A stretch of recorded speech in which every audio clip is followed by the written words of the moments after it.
No te escuchamos, Gloria. No. Ya, perdón, tenía el micrófono apagado. ¿Ya me escuchan?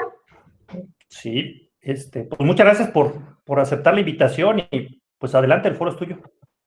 Muchas gracias, Héctor, por la invitación. Como siempre es un placer colaborar con todos ustedes y pues tratar este tipo de temas de interés en el tema notarial y en el tema de la enajenación de bienes. El tema a tratar el día de hoy es el impuesto sobre la renta. Y bueno, todo el mundo pregunta, ¿cuándo se paga este impuesto? Pues básicamente el impuesto es atribuible a quien transmite una propiedad o enajena algún tipo de patrimonio, que en común casi siempre es una casa habitación o algún tipo de inmueble que le corresponda. Y bueno, si quieres pasamos a la siguiente diapositiva. El impuesto sobre la renta, pues es, comúnmente es exclusivo del enajenante, es decir, del que transmite.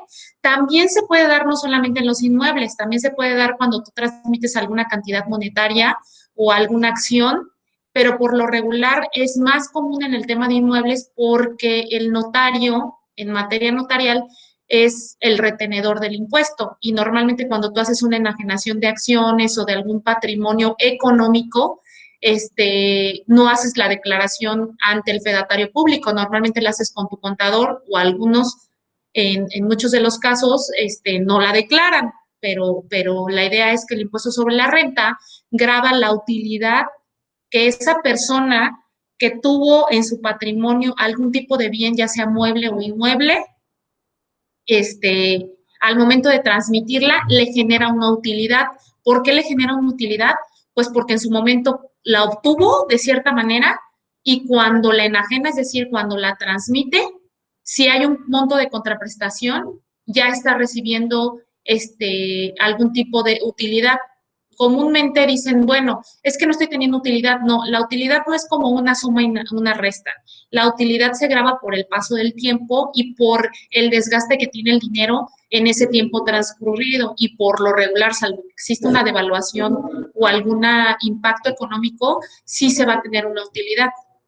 También hay casos de impuestos sobre la renta por adquisición, que es cuando el adquiriente genera una utilidad. O sea, impuesto sobre la renta es igual a utilidad. ¿Cuánto me generó de merma, por decirlo así, de sobrante en el tiempo que yo lo tuve, ¿no? Y en el caso del ICR por adquisición, que nada más es como un breve comercial al tema, porque el ICR por adquisición para el adquiriente se trata siempre de eludir, que es cuando tú compras algo más barato de lo que jurídicamente vale. En materia de inmuebles, bueno, lo que jurídicamente vale es lo que refleja el avalúo hacendario, que es con el que las notarías trabajan para fijar una base gravable de un inmueble. Si el avalúo dice que vale 1,000,000, pero tú lo compras en 800,000 pesos, entonces a ti como adquiriente te está generando una utilidad porque lo estás comprando por debajo de su valor. Entonces, la autoridad que dice, bueno, sobre los 200,000 pesos, o sea, tú puedes comprar más barato, pero siempre y cuando no sobrepases el 9%. Entonces, si sobrepasas ese 9% por debajo, sobre toda la utilidad que estás teniendo, en el caso concreto de un inmueble de 1,000,000 de pesos, lo compras en 800,000 pesos, entonces te va a generar una utilidad sobre 200,000 pesos, el 20% directo. Lo que normalmente hacemos en esos casos, por eso no es tan común, es que se le dice al enajenante, vamos para efectos de la escritura o para efectos del tema legal, vamos a incrementar un poco el valor de operación y cuadrarlo con la finalidad de que no se genere ese impuesto sobre la renta al adquiriente, porque entonces el adquiriente dice, si yo tuviera que pagar ese 20%, que en el caso concreto, en el ejemplo que estamos diciendo, de 1,000,000 a 200,000 pesos, entonces tendría que pagar de puro impuesto 40,000 pesos. Ya no está dentro de mi presupuesto económico y entonces pues ya no puedo yo ser apto para comprar ese inmueble. O lo arreglamos o pues decido no comprar, ¿no? Pero bueno, ese es el único caso en el que el adquiriente tendría que pagar impuestos sobre la renta. todos los demás hablamos de cuando el enajenante, es decir, el que transmite la propiedad del bien mueble o inmueble, lo transmite y entonces ahí el fisco le dice, vamos a hacer cuentas, ¿no? De cuánto te costó y cuánto lo vendes. Otro impuesto que es común en el tema federal es el IVA. El IVA es exclusivamente gravable para los inmuebles que tienen un uso comercial, las bodegas, los locales comerciales. Pudiera ser que en un inmueble haya casa habitación y local comercial. Entonces, lo que está destinado al local comercial sí va a gravar IVA, que es el 16% directo sobre el valor de las construcciones. Ojo, el terreno no se grava, es decir, no juega para el pago del IVA. Si estamos hablando que en el avalúo, eso ustedes no lo ven, pero nosotros sí lo vemos junto con los valuadores, que el inmueble tiene 200 metros de construcción, el valuador describe el tipo de construcción que tiene cada área. Entonces, normalmente si hay un local comercial y una casa habitación y me dicen el avalúo que hay 10 metros destinados a uso comercial, que hay una estética, hay una tiendita o alguna cosa así, entonces ese metraje es el que es gravable de IVA. Solo los metros de construcción, los metros de terreno no se graban. Otro ejemplo, si el inmueble vale 1,000,000 de pesos, pero el terreno vale 200,000 pesos, aunque todo el inmueble sea una bodega comercial, que estaremos hablando que ahí es gravable todo para IVA, esos 200,000 pesos que vale el terreno no juegan para el pago del IVA. Entonces, estas dos especificaciones son muy concretas y muy específicas. ICR por adquisición, 20% directo para el adquiriente a pagar si compra por debajo de su valor a un 9%. Caso concreto, 1,000,000 de pesos, compro en 800,000 pesos. Si estoy sobrepasando el 9% por debajo, pago 20% directo. No lo quiero pagar, entonces hay que ajustarlo en materia legal para que no lo pague el adquiriente y de alguna manera esa transacción no se vea, no se caiga por esa discrepancia de pago que tendría que hacer el adquiriente. IVA solamente paga el metraje que está destinado al uso comercial y solamente paga el metro de construcción. Los metros de terreno no juegan para la base gravable del pago del IVA. ¿Correcto? No sé si hasta ahí hay alguna duda sobre estos dos impuestos que los quise agregar como un dato importante en el materia de enajenación de bienes. Es corto, pero sí es importante que lo detallemos. Sí, que básicamente lo que nos propones es de que seamos cautelosos con la parte del terreno y que el IVA también hagamos un análisis específico. El análisis lo hace el perito Héctor. El análisis, aunque ustedes no lo ven, el análisis viene en el avalúo porque ahí te dice el tipo de construcción y nosotros somos muy exactos para decir, solamente te estamos grabando de tus 100 metros de construcción, 20 metros, que es donde tienes tu localito, tu estética, lo demás no te lo grabamos, ni lo que vale el terreno. Ok, ¿y ese es un documento que se genera en la notaría o porque tú haces un avalúo, ese es el perito, pero hay un documento intermedio o es No, la cotización que finalmente vende? el documento lo emite el perito evaluador, que tienes dos opciones, o lo puedes mandar a hacer por tu parte y no hay ningún problema, cualquier notaría te tiene que aceptar cualquier avalúo mientras sea hacendario y con un perito autorizado por el Estado, en el caso de Querétaro, o bien hay gente que dice, a mí dame todo el servicio y a mí cóbrame todo completo y tú mándame a hacer el avalúo, pero cualquiera de las dos opciones es correcta. Gracias. Correcto. Bueno, entonces vamos a entrar de lleno, si no hay alguna otra pregunta, con el tema del impuesto sobre la renta, que es el común denominador, porque cuando hacemos escrituras decimos, el que vende siempre dice, yo no quiero pagar nada. Yo nada más quiero recibir mi dinero íntegro, ¿correcto? Entonces, pues les decimos, pues sí, pero todos los gastos e impuestos que se generen por la escrituración corren a cargo de la parte compradora. Sin embargo, por ley, el impuesto sobre la renta es obligación de la parte vendedora en razón de la utilidad o de la reserva que ha tenido de ese dinero o de ese inmueble durante el lapso de tiempo. Por eso, para el impuesto sobre la renta, nosotros tenemos que saber varios detalles. ¿Cuándo no lo retiene el notario? No es que no lo cause, ojo, una cosa es decir, no causa y otra cosa es exenta. En este caso, y la tercera opción es no se retiene. En el caso de que no la retiene el fedatario público, que no significa que no es que no la vaya a pagar el contribuyente, es cuando es persona moral y cuando es persona física con actividad empresarial, ¿correcto? ¿Por qué? Porque estas dos personas tributan de manera directa al fisco y el notario no tiene obligación de retener. Ellos declararán junto con sus otros impuestos y sus facturas y toda la información fiscal que tienen, qué impuestos van a pagar de sus enajenaciones de bienes, de sus patrimonios, y el notario no tendrá obligación de hacerle la retención. Sin embargo, ellos sí tendrán la obligación de hacer su declaración conforme estén dados de alta como actividad empresarial o como persona moral. ¿Correcto? En el caso concreto de la actividad empresarial, es un poco... hay un detalle aquí. Hay muchas personas con actividad empresarial que están dadas de baja o simplemente temporalmente, o simplemente su estatus, o sea, no está actualizado. Entonces, siempre vamos a pedir como requisito indispensable su última declaración anual y sus últimas 3 declaraciones mensuales, porque pues tampoco se trata de engañar a la autoridad. O sea, sí estoy dada de alta con actividad empresarial, pero desde hace 3 meses no hago declaración. Entonces no estás activo. Entonces, aunque tengas actividad empresarial, si tú no me acreditas que has estado al corriente de tus impuestos y sigues activo, te tendré que cobrar. Entonces, el requisito indispensable en la actividad empresarial sí es que me presentes tu última declaración anual y tus últimas 3 declaraciones mensuales. Nos vamos a la que sigue, Héctor.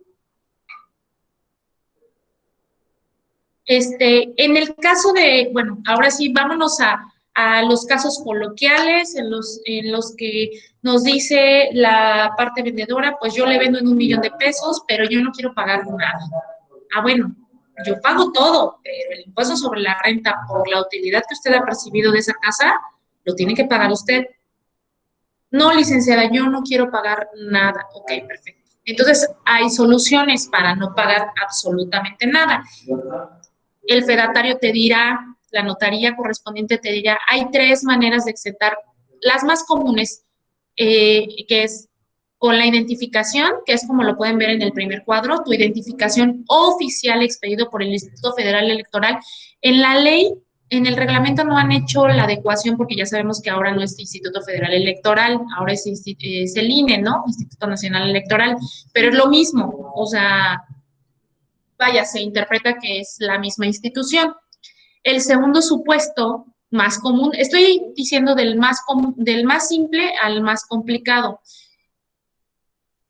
¿Sabe qué? No quiero pagar. Bueno, pues entonces vaya al INE y cambie su domicilio con el domicilio objeto de la venta y no va a pagar absolutamente nada. No, no quiero cambiar mi INE porque no me conviene, por diferentes circunstancias. Bueno, entonces vámonos a la segunda opción. Vamos a pedirles los comprobantes de los recibos de luz. Ojo con esto, el impuesto sobre la renta es un impuesto de carácter federal. No puede ser acreditado con un impuesto que esté por debajo de su jerarquía. Es decir, el agua es estatal, el cable es local. Todos ese tipo de servicios no aplican. Además que la ley se expresa, que dice recibos expedidos por los servicios de energía eléctrica, no agua, no cable, no ninguno de esos es específico. Es la luz y hasta ahí. Y la tercera, bueno, la segunda opción, porque se complica, ¿en dónde empieza la complicación? Que hoy por hoy la autoridad ya nos pidió que no solamente tengamos los recibos, normalmente pedimos los recibos de los últimos 3 meses, sino que también esos recibos vengan con su CFDI, su comprobante fiscal digital por internet. si no está timbrado en el SAT y no tienen su CFDI, por cada recibo no se los podemos recibir. Y hoy la CFE ya no timbra recibos antiguos. Entonces es importante pues, que si ustedes creen que van a vender su casa habitación, sí están timbrando los recibos. Por eso yo me remito a la primera opción. Es más fácil ir al INE y cambiar el INE que eh, lo del tema del CFDI. Hay gente que se le complica bajar el CFDI. Yo hoy por hoy, la realidad es que no sé cómo es la logística para bajar el CFDI. Muchos me preguntan, no lo hago, yo se los pido a los clientes y me lo mandan. Es electrónico, tiene que ser por correo electrónico y trae su cadena digital. El tercer documento sería los recibos expedidos por telefonía fija, así lo dice la ley, que sería Telmex, no celular, no Nextel, es telefonía fija, igual con su CFDI. Y hay una carta opción que no la puse ahí porque no muchos la toman, que es estados de cuenta por institución, expedidos por instituciones bancarias. Ese también es aplicable.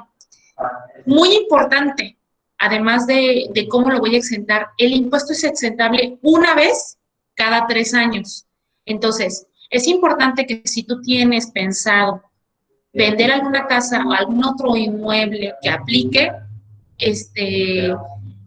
pues hay que valorar en cuál te conviene más exentar, ¿no? Porque si exentas ahorita y después quieres volver a exentar, pues te tienes que esperar 3 años. Ojo, solo es exentable la casa habitación.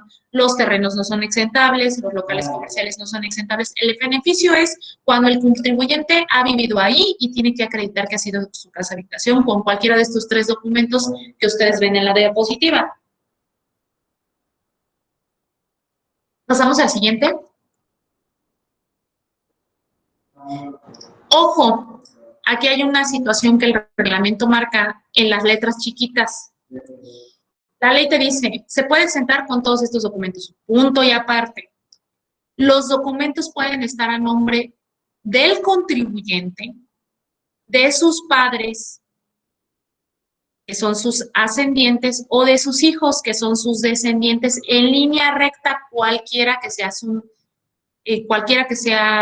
ay no, ahí me equivoqué, creo que no es monto, pero bueno, es en línea recta, ¿no? O sea, abuelos también aplica. O entre cónyuges, es decir, oiga, licenciada, yo no tengo mi IFE con ese domicilio, pero mi esposo sí lo puede exentar. Oiga, licenciada, es mi casa habitación, pero yo no tengo los recibos de luz a mi nombre porque mi hijo vive ahí y están a nombre de mi hijo, sí lo puede exentar. Entonces, puede estar a nombre del hijo, del esposo o del papá, que son sus ascendientes. En el caso bueno, hasta ahí no sé si hubiera alguna duda por parte de la audiencia. Estoy haciendo como cortos porque sí es como, si no van apuntando las preguntas y al final abrimos un lapso de preguntas y respuestas. Hasta aquí es el tema cuando hay contraprestación, o sea, porque hubo una utilidad. A mí me costó el inmueble 3 pesos, hoy lo vendo en 100 pesos. Entonces, lo que hace el impuesto sobre la renta es calcular la utilidad que tú has tenido en ese lapso de tiempo con diferentes factores económicos, que no es como el IVA que se aplica 16% directo, no. Todo juega, el índice nacional de precios al consumidor que cambia cada mes, o sea, el desgaste de tu dinero cuenta. Por eso muchos me dicen, no, pues yo lo acabo de comprar el año pasado en 400,000 pesos. No, hay que ver, aunque hoy lo vuelvas a vender en 400,000 pesos, hay que ver si cambió el índice nacional de precios al consumidor, una serie de factores ya específicos que se tienen que ver. En el caso de donaciones, muchos dirán, oiga, licenciada, pero en el caso de donaciones no hay contraprestación, es decir, no estoy recibiendo un monto, entonces no hay utilidad, porque pues, o sea, no me están pagando, al contrario, yo me estoy desapoderando. En este caso también aplica lo que llamábamos en el principio como ICR, pero al que adquiere, porque el SAT dice quién está teniendo la utilidad, quién está incrementando su patrimonio en razón de un donativo, pues el que adquiere.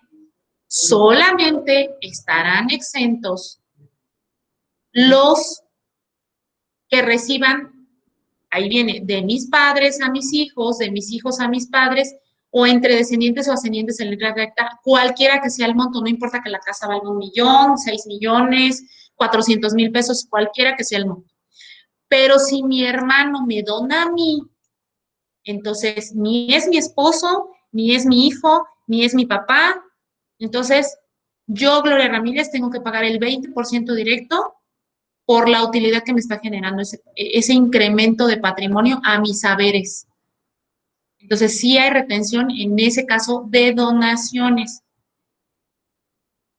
Vámonos a la siguiente diapositiva.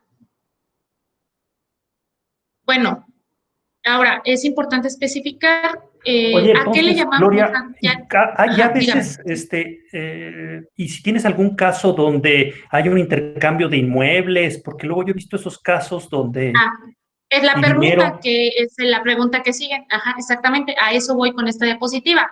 ok, Fuera de los casos que estamos comentando, que ya hablamos en el primer punto de que es una compraventa porque recibes una contraprestación, y las donaciones, que son los actos traslativos comunes, ¿no? Compraventa se puede exentar casa-habitación, ya dijimos cómo, y todo lo demás no se puede exentar. Y en el caso de donaciones, se puede exentar siempre y cuando con padres a hijos, hijos a padres o entre cónyuges, pero todo lo demás es gravable. Ahora, el artículo 14 del Código Fiscal de la Federación dice a qué se le consideran actos traslativos y que grabarán impuestos sobre la renta, que ya entramos a la materia que tú bien dices. Y todos estos también causan impuestos sobre la renta. La transmisión de propiedad por cualquier situación que tú gustes y mandes. Me divorcié y le denuncio a mi esposa mi 50% de la sociedad conyugal, causa pago, aunque la propiedad esté a tu nombre. Si ha sido tu casa habitación, yo ahí lo que les recomiendo es que mencionen que no se divorciaron y entonces hagan un donativo y digan que todavía son cónyuges y bueno, lo pueden exentar. Adjudicaciones judiciales causa pago y ahí, ojo, puede causar los dos, porque si la adjudicación es por remate y se le remató muy barato al adquiriente, entonces le causa al adquiriente y hay que ver si al enajenante que perdió en juicio también le causaría. Igual y no le genera porque no reporte utilidad gravable en razón de que se remata muy bajo, pero habría que ver el caso concreto. El problema en las adjudicaciones por remate es que pues, normalmente el que paga todo es el que se lo va a adjudicar. Hablábamos en algún momento con el tribunal y decíamos que es importante para los litigantes en su planilla de liquidación también agregar el monto del ICR a pagar por parte del enajenante, porque aunque, o sea, se considera enajenación porque perdió el juicio y ahí pues no puedes exentar en lugar de él, salvo porque se va en rebeldía normalmente, pero si el demandado comparece de manera voluntaria a la notaría y quiere declarar que ha sido su casa habitación, que normalmente no sucede, pues sí lo podría exentar. Aportaciones a sociedades o asociaciones también, o sea, si tú aportas a algún tipo de patrimonio, bueno, esa enajenación también causa impuestos sobre la renta. Arrendamiento financiero, fideicomiso, bueno, los fideicomisos tienen también su capítulo aparte cuando sí, cuando no. Cesiones de derechos, por ejemplo, las cesiones de derechos, entre hermanos en un juicio sucesorio causan impuestos sobre la renta, porque aunque, o sea, en un juicio sucesorio no recibieron un monto de contraprestación, por lo tanto se traduce en donación, pero son entre hermanos, esas sí causan. De padres a hijos no, y de hijos a padres tampoco, pero entre hermanos sí. Las fusiones, escisiones y cualquier tipo de actividad en ese sentido que sea continua. Otras que no se contemplan en la ley, pero sí se consideran, es la permuta, que es la que tú hablabas, Héctor, que es cuando das un inmueble por otro, la expropiación, la adjudicación y aportación de bien a la sociedad. ¿Qué se considera como permuta? Para los que no son abogados y que no saben qué se considera como permuta, bueno, el Código Civil dice que se considerará permuta cuando tú das un bien por otro, siempre y cuando la parte en dinero sea menor al valor de la cosa, ¿correcto? Si no, no es permuta. Es decir, te vendo un inmueble en 1,000,000 de pesos y me pagas con una casa de 800 y 200,000 pesos en efectivo. Es permuta porque te estoy dando un inmueble, pero el remanente te lo estoy dando con dinero que es de menor precio para igualar la permuta. Y ahí es doble tributación, Héctor. Cada quien paga su ICR. Si yo te ok, permuto mi casa ok, y yo te puedo acreditar que es mi casa habitación, yo estoy exento. y tú me permutas la tuya, pero la tuya no es casa habitación o es una bodega, entonces pues tú no estarás exento, pero hay doble tributación, cada quien se lleva su tabulador de pago, su tabla de pagos, por decirlo así.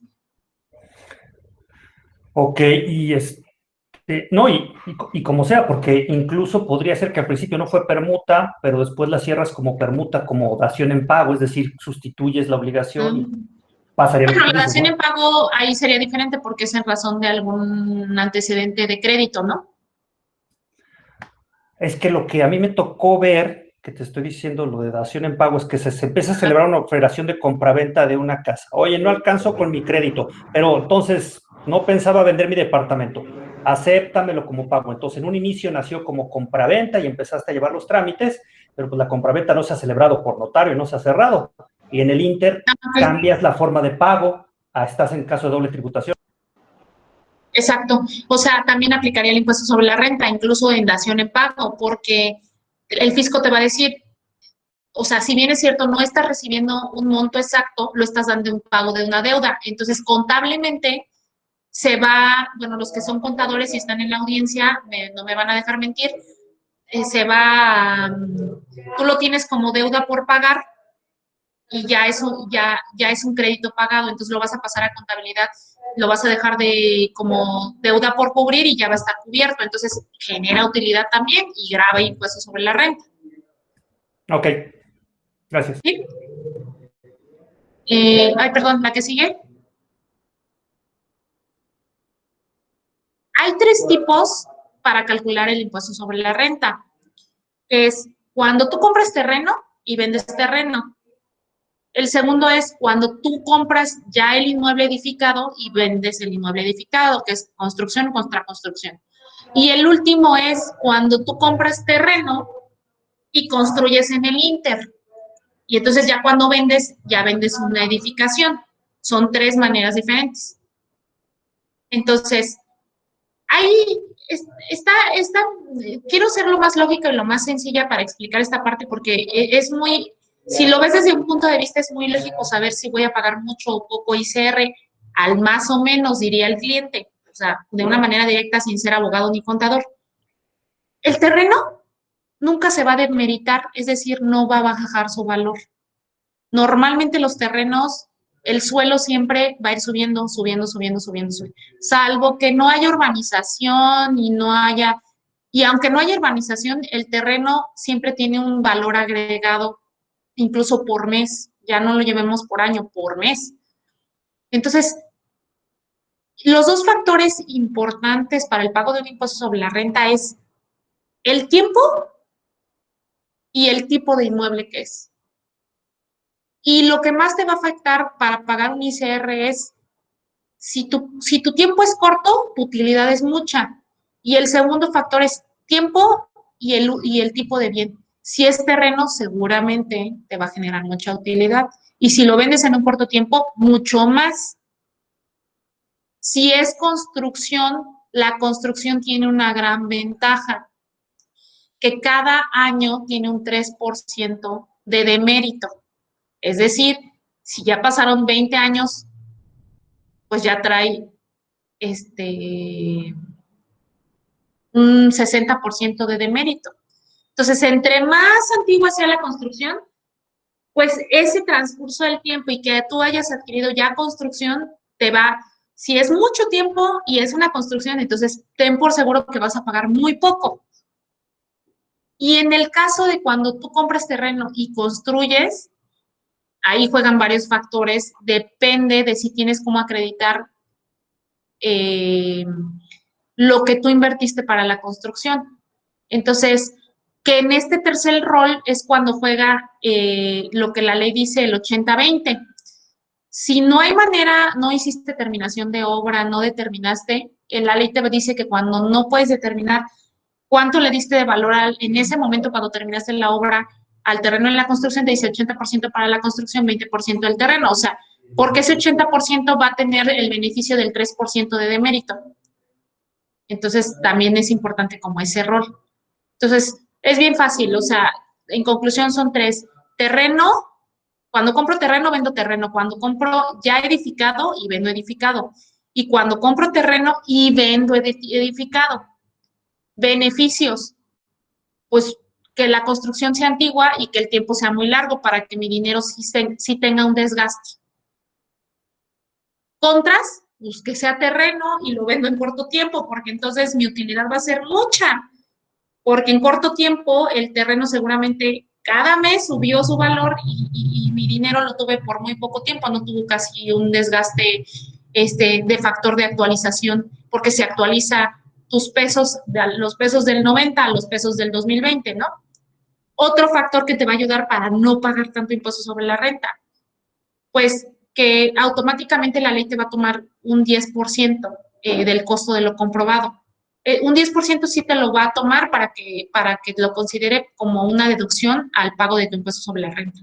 Todo lo que son inversiones de mejoras y ampliaciones también se consideran, pero tienes que acreditarlas. Normalmente cuando hacemos una ampliación o una mejora no pedimos factura, por eso es bien importante. No es tenerle miedo a los impuestos, es saber trabajar los impuestos. Simplemente pide tus facturas, guarda tus FDIs y en algún momento esas inversiones, mejoras y ampliaciones son deducciones, es decir, las deducciones son los detalles que van a impulsar a tu impuesto a decir, espérame, sí he tenido utilidad, pero he tenido gastos. Entonces, la ley dice, bueno, no todos los gastos son aplicables. O sea, las mejoras que son de uso cotidiano no aplican, ¿eh? O sea, mejoras que sí o sea, por ejemplo, no sé, de uso cotidiano, pues es la impermeabilización, esa no es una mejora, o sea, pudiera ser que sí renové el techo porque fue una mejora para el inmueble, bueno. Hay otra manera también cuando no tienes las facturas que es pagar un avalúo de mejoras, pero normalmente esos avalos de mejoras, los evaluadores que los hacen, que son pocos, ellos dan fe de que hubo una mejora. En el caso de los terrenos, por ejemplo, para la alineación de los terrenos, ellos pueden dar fe de que hubo una mejora ahí, pero te cobran. O sea, te van a cobrar, no te va a costar como un avalúo normal. Los gastos notariales, pues bueno, los impuestos, derechos y honorarios que pagaste en su momento al notario, por haber obtenido la titularidad de tu predio, pues también se considera como una deducción. Ojo, si te amparaste y recuperaste tu traslado de dominio, tus derechos de registro, pues obviamente ya no lo puedes deducir. O sea, digo, te la puedes jugar, pero la autoridad seguramente en algún momento te va a decir, oye, me demandaste la restitución del pago y luego lo quieres deducir, pues, o una u otra, ¿no? Las comisiones de los asesores de venta también son, la verdad, ahí yo casi no lo recomiendo mucho porque normalmente el asesor te dice, sí te doy factura, pero te cobro el 16% de IVA por expedirte la factura y no baja tanto en la deducción, entonces no te conviene pagar el IVA cuando no te va a bajar tanto el pago de tu impuesto. Ahí habría que preguntar antes si la factura que te va a emitir el asesor inmobiliario te sirve mucho y ya tú sopesas si es más lo que vas a pagar de IVA que lo que te va a bajar el impuesto. Y la disminución o pérdida, que eso normalmente sí se da, me ha pasado en predios donde me dicen, oiga, licenciada, pero en 2020 vale 2 millones y me están poniendo valor referido hace 5 años y valía más hace 5 años. Sí, a veces hay temas en colonias que los procesos de urbanización se caen o hay inundaciones. Todos esos factores también cuentan para el tema del índice nacional de precios al consumidor en la zona o el valor comercial que juega también para el tema de la zona en los avalúos. Vámonos al siguiente diapositiva. Este es bien interesante. ¿Cómo va a jugar el impuesto sobre la renta cuando yo estoy vendiendo un inmueble que obtuve por herencia o por donación? Yo lo obtuve y no me costó nada tenerlo. Yo no pagué nada por él. Se murió mi papá, me da la herencia, o mi papá en vida me escrituró y me donó. Entonces, cuando yo venda, yo voy a traer cargando la utilidad del que me donó o del que falleció. Es decir, y a su vez, si a su vez a mi papá se lo regalaron, entonces me tengo que remitir al antecedente del antecedente y así hasta que llegue con alguien que sí pagó el monto de la contraprestación. La ley es muy clara, dice, en el caso de que se hubiese generado el pago, se tomará la fecha en la que se haya realizado dicho pago como costo, el referido a esa fecha. Por ejemplo, a mí me dona mi mamá y mi mamá compró, yo hice mi escritura este año porque me lo regaló mi mamá y y lo pretendo vender, pero bueno, pues yo no pagué nada, entonces la ley me dice, enséñame el antecedente de tu mamá. Mi mamá lo compró en el 90 y lo compró como puro terreno y le costó 1 millón de pesos, pero con la devaluación pues ya no son 1 millón, entonces le quitamos 3 ceritos y ese va a ser mi costo de adquisición. No sé si hasta ahí hay alguna duda. ¿Ninguna? No, pero bueno, pero la ventaja es de que como que la disposición sí te está dando opciones, ¿no? Mm, Que yo creo que es lo que está muy interesante de tu plática, que tienes una situación y de pronto no se te cierra el mundo. No tengo mi INE, voy por otro documento. No lo tengo con un familiar. No lo tengo, solo vendí terreno. Puedo generar algún costo adicional. Estos son los gastos. Entonces, me encanta cómo lo estás presentando porque en realidad no estás dando opciones y que el tema es, voy a adquirir un bien inmueble, voy a vender. Hay opciones para mejorar mi posición económica y de impuestos, ¿no? es correcto. Claro, siempre hay opciones. Y sobre todo en este tema, a mí sí esta es la materia en la que ya, como tú bien sabes, me he especializado más porque el tema de sucesiones, la verdad es un tema que me apasiona y me encanta, porque tiene mucho por dónde irse. Y siempre, aquí el problema es que, por ejemplo, cuando recibimos una herencia, y normalmente hay mucha gente que lo vende porque no tiene para sostener la herencia y demás, ya se ponen a vender antes de saber que tienen que pagar impuestos. Entonces, o sea, piensan que recibir una herencia nada más es recibir, pero en el momento que les dices, oye, pero tienes que pagar impuestos, pues ya ahí se van para atrás. Y normalmente hacemos un trato con alguien o firmamos un contrato de compraventa y les dije, a ver, primero hay que ver tú como heredero qué impuestos te corresponden pagar y después ponle un precio a esa venta y hay que ver cómo lo podemos eludir de manera jurídica, ¿no? O sea, una buena estrategia fiscal no se basa en no pagar, se basa en pagar lo que se pueda dentro del marco legal o inclusive no pagar, pero siempre fundamentado en la ley. ¿Nos podemos pasar a la siguiente diapositiva? Ah, pues bueno, y ahí ya terminó. No sé si alguien tiene alguna pregunta en concreto. Abrimos los micrófonos para quien quiera preguntar algo en específico. De todas maneras, si no hay dudas o alguien quisiera hacer una pregunta en particular, bueno, les comparto mi correo electrónico, mis datos. ¿Por ahí alguien quiere hacer alguna pregunta? Siglo, ¿cuál era la cuarta opción que podíamos aplicar pero que no estaba en la diapositiva? Ah, los recibos expedidos por instituciones financieras, como los bancos, Ok, estados de cuenta de los bancos. perfecto, gracias. ¿Alguien más?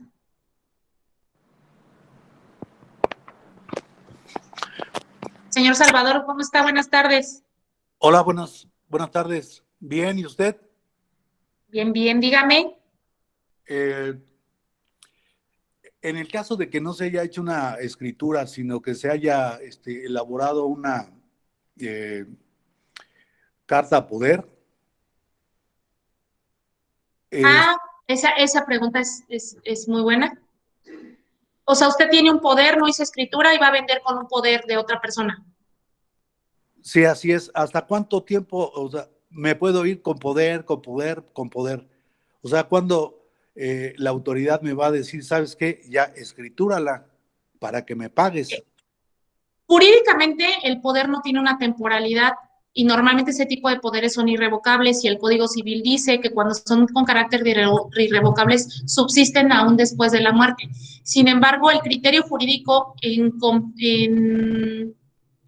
coordinación con el SAT, en la mayoría de los bancos y los jurídicos de instituciones federales han decidido que la vigencia es de 3 años y han reducido el uso de los poderes, inclusive diciendo que la sustitución de poder no se las acepten. Entonces, en ese sentido, se ha notado de las siguientes maneras.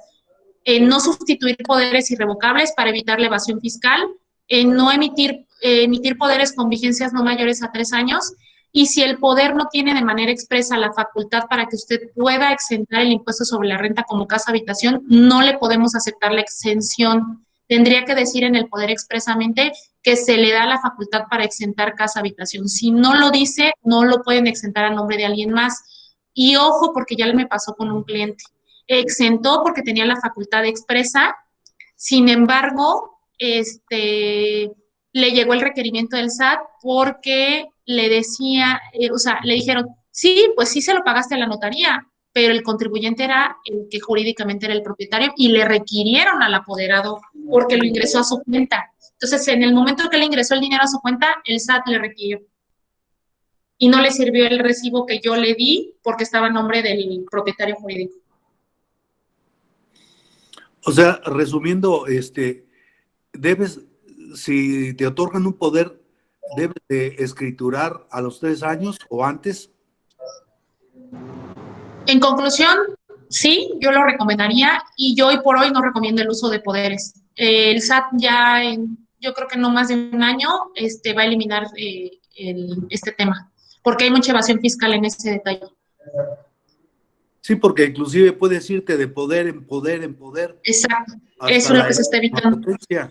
Sí, ese camino se está cerrando, mucho. Entonces, si tú quieres escriturar un inmueble que tiene, por decir algo, 5 poderes, el que va a escriturar tiene que pagar lo que no pagaron los anteriores. Exactamente, exactamente. Yo en el ejercicio particular de mi profesión no acepto sustituciones de poderes por lo regular y no las hago, precisamente para evitar esa actividad. Ok, gracias. Ahora, el señor Quiroz nos pregunta, muy buena pregunta también, los ingresos de las deducciones se dividen entre el número de años de propiedad del inmueble y el cálculo se realiza sobre el resultado. Sí, entre otros factores. El primer procedimiento es que el monto se pide día, mes y año en el que usted adquirió, monto en el que adquirió, y ese monto, si usted adquirió, por ejemplo, en 100,000 pesos, se saca un factor de actualización para que se actualice el monto a la fecha. Y ya teniendo el factor de actualización se divide. No se puede dividir, el máximo para dividir es 20 años, no más de 20 años de acuerdo a la ley. Y ahí ya se da el resultado, donde se aplica a la tabla de pagos provisionales que marca la ley, que va desde un 6%, si mal no recuerdo, hasta un 30%, que es el máximo de pago. ¿Alguna otra duda?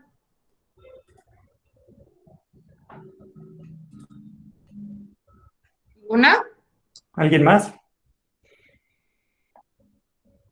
Como siempre, Pues los vamos a esperar. Ya tenemos nuestro canal de YouTube. Yo voy a compartir con Gloria y con ustedes que están el link del canal de YouTube, GBO Espacio Legal. Ahí ya nos pueden localizar. Tenemos los videos divididos entre invitados, temas técnicos de nosotros y comunicación de los negocios. Pues muchísimas Gloria, no sé gracias, qué Héctor. saludar. Le repito, mi teléfono es 442410-5395. Cualquier cosa, las asesorías no tienen costo. Entonces, con toda confianza me pueden marcar, mandarme correo electrónico. Ya tenemos dominio de mi página, Héctor, no te había comentado. Ahora somos Inmo Legal GR, y entonces el nuevo correo electrónico es ramirezg@inmolegalgr.com. Y bueno, ya saben que todos los temas, pues siempre tenemos la colaboración de la Notaría 36, que siempre contamos con su apoyo y su preferencia.